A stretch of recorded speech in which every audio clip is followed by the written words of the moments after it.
This is another one that's spread over 2 slides, so we'll have the question here and then we'll answer that question on the next slide.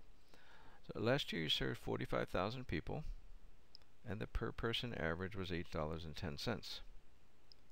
This year you expect to serve 49,000 people and you want to have 15% more in sales. Okay, so last year you served 45,000 people. The average that you spent, income per person was $8.10. This year expect to have serve 49,000 people and you want to have 15% more in sales. What must your per person average be in order to get 15% more sales?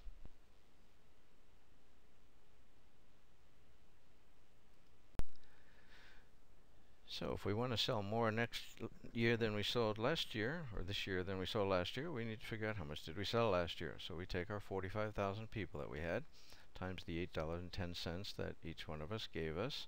That's 364,500.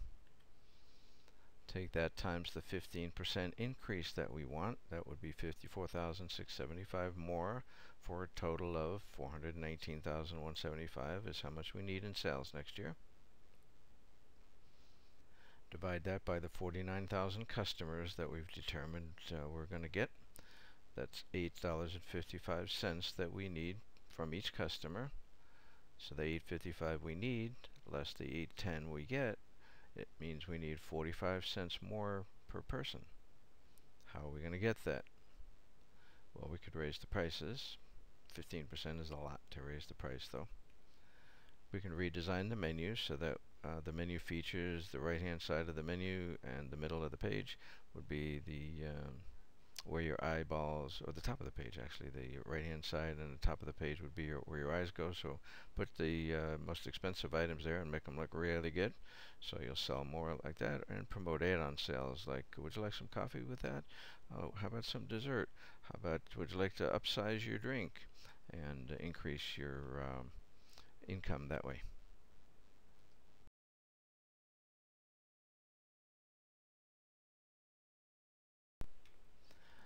Your company has 2 operations, 2 locations. We'll call them Restaurant Alpha and Restaurant Beta. Last month, Restaurant Alpha had food sales of $650,000 and beverage sales of $75,000, while Restaurant Beta had food sales of $850,000 and beverage sales of $82,000. If Restaurant Alpha was over budget by 3% on food and 7% on beverage, and Restaurant Beta was over by 3% on food and 2% on beverage, which one should be analyzed first and which one last? That's the question. Which one do you go to first? Sitting in your corporate office and you're determining, let's see, should I go to Des Moines and look at Restaurant Alpha, or should I go to Detroit and look at Restaurant Bravo? So typically, which one would you go to? Your gut would tell you to go to the one with the most problems, the one that squeaks the most, the one you hear most from, the chef's calling, the manager's calling, I got big problems, right? Maybe one has 10 problems and the other one has 2 problems, but maybe those 2 problems financially are bigger than the 10 problems. You know, maybe the chef's stealing, maybe they're in the wrong location for that restaurant, maybe the menu is wrong for that location.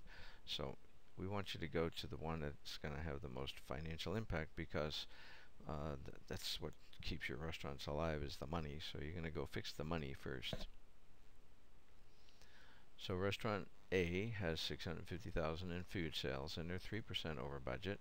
So that would be a total of $19,500. They have $75,000 in beverage sales and they're 7% over budget. So that would be $5,250. For a total that they are over budget of $24,700. Restaurant B has $850,000 in sales and they're 3% over in their food cost. That's $25,500.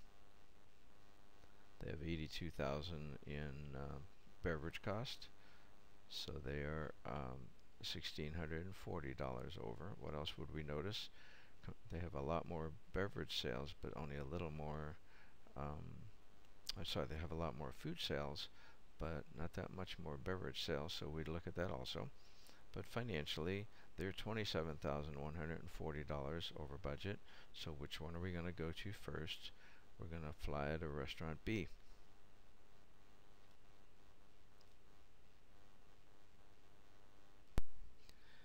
A non-math question, but I'm not going to tell you this time that we're through with math, because we're not. Goal setting. You always want to have a better year than the one before, right? So to make that happen, what might you do? That would be to do a comparison study of the programs you tried last year and enhance the programs that did well, eliminate the ones that didn't, and so generate additional business. So sometimes you do things just because you always did things, but look at what you did and see what worked and what didn't work. Improve the things. If you can improve the things that didn't work, try that, or get rid of them and come up with some more new things to try. But definitely take the things that were good and enhance them, and focus on the things that worked. How do you determine your yield percent? That's how much you got left after cooking, so your AP versus your EP, right?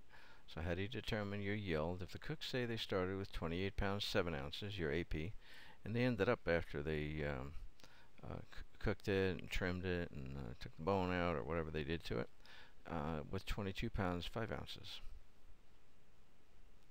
First you got to turn them both into ounces. So we got apples and apples. So 28 pounds times 16 ounces in a pound plus the 7 ounces is 455 ounces was the AP, what they started with. 22 pounds times 16 ounces plus 5 is 357 ounces, your EP, what they ended up with. When you have a big number and a little number, what do? You divide the little number by the big number, divide the 357 by the 455, and the answer is 78%. Meaning if you started out with a 100-pound roast, you ended up with 78 pounds left. So they had 78% of the 28 pounds 7 ounces left. Now the supervisors say we had a 25% product loss. Just their estimate, their normal, maybe what's in the recipe file or something like that. What's the actual loss? It is 22%, right? 100 minus 78, or 22%. What's the portion cost of this item? Cost of the main ingredient is $38. The product loss is 5%. So if you had 100 pounds, you end up with 95 pounds when you're done. So the product loss is 5%. The cost of seasonings in the recipe is 10%. And the recipe yields 21 portions. So first you need to figure out exactly how much does it cost you for the product. So you had seasonings, right? So you get $38 times the 10% for seasonings is $41.80 is the total of seasonings, and not free. So it cost you $41.80 including the product and the seasonings. That yields 21 portions. I neglected to say, what part don't you need? Don't need the product loss, because we told you you get 21 portions. So if you didn't say you had 21 portions, you'd have to use the product loss to figure out how many portions you got. So sometimes the test will give you information you don't need. This would be an example of that. You don't need to worry about the product loss. So back to the answer. $38 times 10% for the seasonings is $41.80. The recipe gave you 21 portions. So $41.80 divided by the 21 portions is $1.99 is your cost per portion.